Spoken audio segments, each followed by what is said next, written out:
VK Mishra present. हमारे channel पे बने रहने के लिए हमारे चैनल को लाल बटन दबा करके सब्सक्राइब करें और साथ में बेल आइकन घंटी दबाएं। ओम ध्यायेत नित्यं महिषं रजतगिरिनिभं चारुचन्द्रावतंसं रत्नाकल्पो ज्वलांगं परशु मृगवरा भीतिहस्तं प्रसन्नं पद्मासीनं समन्तात् अस्तुतमृगनैर व्याघ्रकृतिं वशानं विश्वाद्यं विश्वबीजं निखिलभयहरं पंचवक्त्रं त्रिनेत्रम्। ओम नमः शिवाय। जय श्री राधे कृष्ण। आप सभी का हमारे YouTube चैनल पे बहुत बहुत स्वागत है। यूं ही ज्ञानवर्धक जानकारियाँ प्राप्त करने के लिए हमारे इस चैनल को लाल बटन दबा करके सब्सक्राइब करें, साथ में बेल आइकन घंटी दबाएं ताकि मेरे वीडियो का नोटिफिकेशन आपके पास सबसे पहले पहुंचे। आइए आज जानते हैं फाल्गुन माह के शुक्ल पक्ष में पड़ने वाला प्रदोष व्रत। प्रदोष व्रत के दौरान भगवान शिव और माता पार्वती तथा शिव परिवार का पूजन किया जाता है। जो भी भक्त सच्ची श्रद्धा के साथ प्रदोष का व्रत करते हैं, प्रदोष का कथा श्रवण करते हैं, उनके सभी पाप नष्ट हो जाते हैं और भगवान शिव के कृपा से उनके सभी विपत्तियों का नाश हो जाता है और सुख समृद्धि की प्राप्ति होती है। इस बार फाल्गुन माह के शुक्ल पक्ष में पड़ने वाला प्रदोष व्रत 26 मार्च 2021 दिन शुक्रवार को किया जाएगा। शुक्रवार के दिन पड़ने के कारण इसे शुक्र प्रदोष के नाम से जाना जाता है। तो आइए जानते हैं शुक्र प्रदोष के व्रत, पूजन, शुभ मुहूर्त और महत्व के बारे में। प्रदोष व्रत करने वाले को नियम और निष्ठा का पालन करना चाहिए।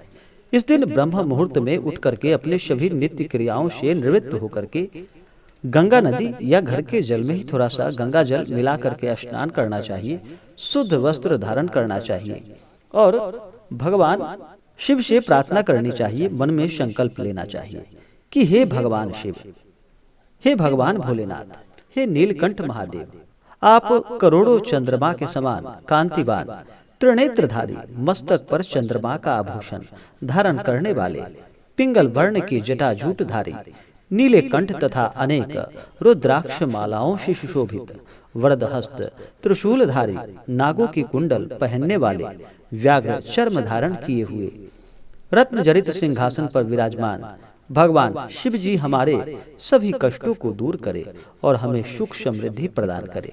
इस प्रकार भगवान भोलेनाथ से प्रार्थना करनी चाहिए और आपके मन में जो भी इच्छा हो, जो भी कामना हो, वह प्रभु से कहें। फिर दिन भर व्रत उपवास रहें और प्रदोष काल का समय सूर्यास्त से 45 मिनट पूर्व और सूर्यास्त के 45 मिनट बाद का समय प्रदोष काल का समय होता है। उस दौरान भगवान शिव की आराधना और पूजा करे तो यह बहुत ही लाभकारी होगा। प्रदोष व्रत करने वाले को दिन भर क्रोध नहीं करना चाहिए। अपने से बड़े और बुजुर्गों का सदा ही आदर और सम्मान करना चाहिए। महिलाओं का सदा सम्मान करना चाहिए और बच्चे को प्यार दुलार देनी चाहिए। मन में किसी के प्रति ईर्ष्या या द्वेष का भाव मन में बिल्कुल भी न लाए। क्रोध लाने पर, ईर्ष्या का भाव लाने पर मनुष्य के सोचने और समझने की शक्ति भी क्षीण हो जाती है। इसलिए मन को सात्विक करे और दिन भर उपवास रहे और प्रदोष काल के समय में भगवान शिव का मंदिर में नहीं तो घर पे ही भगवान शिव के पूजन के लिए एक अच्छा सा जगह ले, वहां पे रंगोली 5 रंगों से मिलकर के बनाए और वहां पे भगवान शिव के सभी परिवार सदस्यों की स्थापना करे, उनका फोटो रखे, मूर्ति रखे और कुशा के आसन पे बैठ करके सफेद वस्त्र धारण करके भगवान शिव की पूरे नियम और निष्ठा के साथ उनका पूजन और आराधना करें। भगवान शिव को सबसे पहले तो इस दिन जल से उनका अभिषेक करें, गंगा जल से, क्योंकि भगवान भोलेनाथ ही एक ऐसे देव हैं, अपने भक्तों पर थोड़े से जल से ही प्रसन्न हो जाते हैं और अपने भक्तों के ऊपर अपना कृपा बरसाते हैं।